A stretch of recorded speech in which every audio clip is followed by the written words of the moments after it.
Thank you. Thank you. Thanks so much. Nice talking to you. That's one small step for man, one giant leap for mankind. You made this film almost with the same team you've been working with before. How did making La La Land together help you for this one?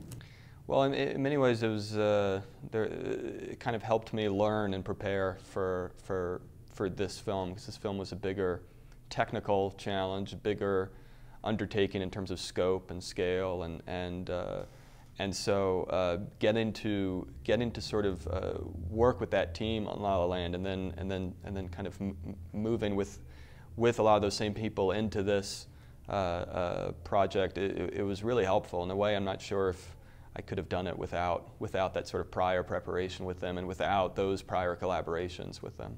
Ryan even told us that he made a comparison between the collective thing they did at NASA to achieve this goal with the filmmaking and the collective experience of making a movie and then a completely different movie. Would you agree?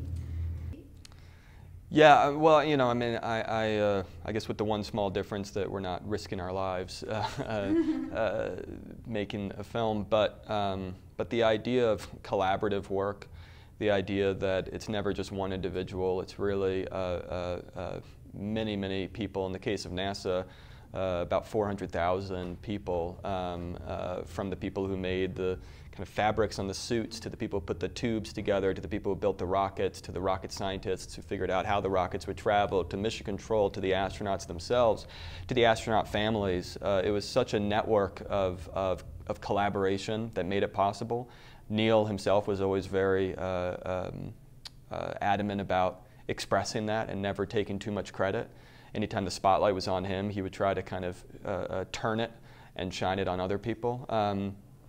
And I think that was something that was really, I don't know, sort of moving and inspiring to me and to Ryan and to everyone on this movie as well. It's sort of, in some ways, the journey to the moon is an example of what's possible when there's enough collective willpower and enough of a spirit of collaboration between people. We need to fail down here so we don't fail up there. Please let the light that shines on me. This was such a mediatic event, like really well covered.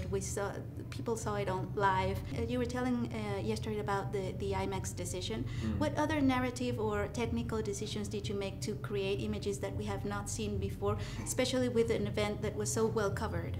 Well, I think the one thing that it felt like there was no point in replicating was you know, in many cases the imagery that had been well covered, especially imagery from afar.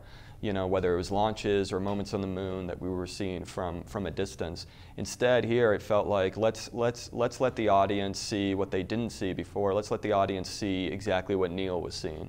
So a lot of POV shooting, a lot of first-person photography, a lot of kind of keeping the camera inside the cockpit or inside the helmet or inside these various spacecrafts, not shooting space the way that it's normally been shot in films in the past, but trying to really take a more visceral, first-person, almost documentary approach to it. And then I would say trying to couple that with the shooting on the ground, with the home life, and trying to be just as intimate and up close and personal with those moments, so that whether you're in space or you're on the ground in the movie, hopefully you feel like you're truly and literally walking in Neil's shoes or in Janet's shoes. I think the only one that we see from outside is like the Aegina scene where they dog, right? Yeah. Which is kind of a dance. Yes, yeah. Well, I mean, there it was important to that in some ways to me was in some ways the high point of Neil's time as an astronaut. The most joy I think he maybe ever felt in space was the moment when he spotted the Aegina and rendezvoused with it and ultimately docked. It was the first moment that the U.S. space program ever beat Russia at anything. First thing that NASA ever kind of could claim victory on, because every single accomplishment beforehand, Russia had beaten NASA too. And so in a way, it was a turning point in the race.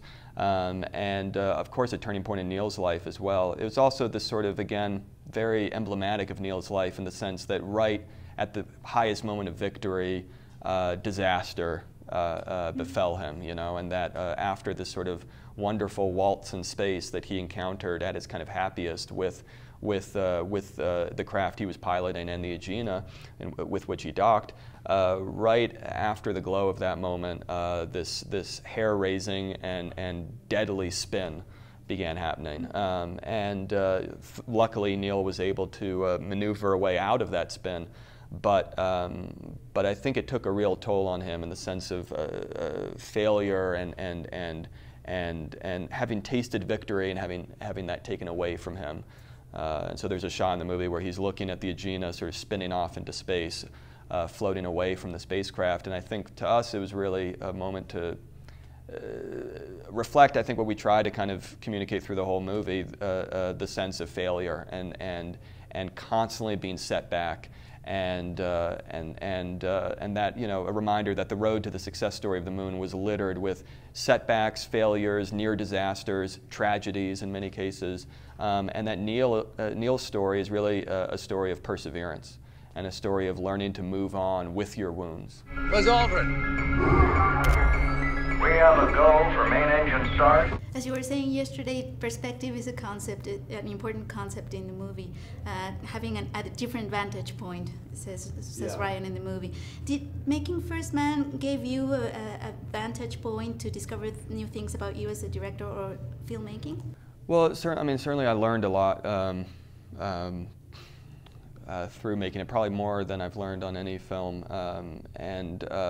I think a lot of it had to do with it being the first time I was making a film outside of my own experience. This wasn't a fictional story that I'd come up with. It wasn't a story that was autobiographical in any way. It was really telling a story that was far removed from me and trying to find ways to tap into that on a personal level so that it would be just as personal as Whiplash or La La Land or earlier films of mine. And so I think in doing that kind of deep dive of research and trying to get to know Armstrong's family and Janet and Rick and Mark and those people who were so generous with us to give us their time and their insights, I think I just gained an appreciation of who these people were as human beings and sort of, you know, I would say more than anything learned that there was so much more to this story than I had acknowledged, or that I think most people have acknowledged, that underneath the mythology of the events were these ordinary human beings who were thrust into extraordinary circumstances, sometimes without preparation, and there was a real struggle that was happening behind closed doors, away from the public eye, and that I think is what fascinated me and everyone I was collaborating with on the movie the most. You had a lot of encounters with the family and the people that were in those missions. What would you say, of course the movie's inspired mainly on the book, but what would you say was the piece of information they gave you, these real people, that had the most impact on the film? Well, I would say it wasn't any one specific piece, it was just the texture that they gave us. The anecdotes, you know, just stories that that the kids would tell us about games they would play, or pranks, or lighter moments with their parents. Things that Janet would tell us about, sort of, these in-between moments, the moments in between the big historical events. I think that was what was interesting to me, that this would be a movie that was just as much about cleaning the pool, taking out the trash, and making breakfast for your kids as it was about traveling to the moon. And so I think the time spent with the family really helped inform that side of it, the sort of intimate, quotidian, day-to-day side that to me was just as, if not more important than the grander historical aspect of the film. May hold the key to our future on Earth. A lot of your films explore the process of achieving greatness, like the creative process. Sometimes it's really intense and really terrifying. Other times it's really romantic. I wanted to ask you, what about the creative process do you like the most, and what about it are you afraid the most? What scares you the most? I don't know. I mean, I love there's just moments where, especially when you're working with someone you love to work with, like Ryan or like Tom Cross, my editor, or Justin Hurwitz, composer, or Mary Zoffreys in costumes, or Claire Foy, you know, or Josh Shinger, the writer. I mean, just when you're getting to work with people who really inspire you, I just love that back and forth. I love that feeling of that feeling that you're getting better as an artist because of the people around you. I really love that, and there's just moments where you can feel that happening, and it's really exciting and electric. And you know, I think. And I think for me it's especially important to kind of savor those moments, because most of the time I feel like I am just sort of surrounded by my own neuroses and fears of failure, and every project I think I've approached with a great amount of fear. But I think it's helpful to kind of remind myself, as I try to do, that if you're not scared of the project you're doing, it probably means it's not worth doing. If there isn't a big kind of possibility of really falling flat on your face and really failing in a big way, then you're probably not stretching or challenging yourself enough. And so to actually embrace the fear is something that I try to remind myself of and remind myself to do. Shine.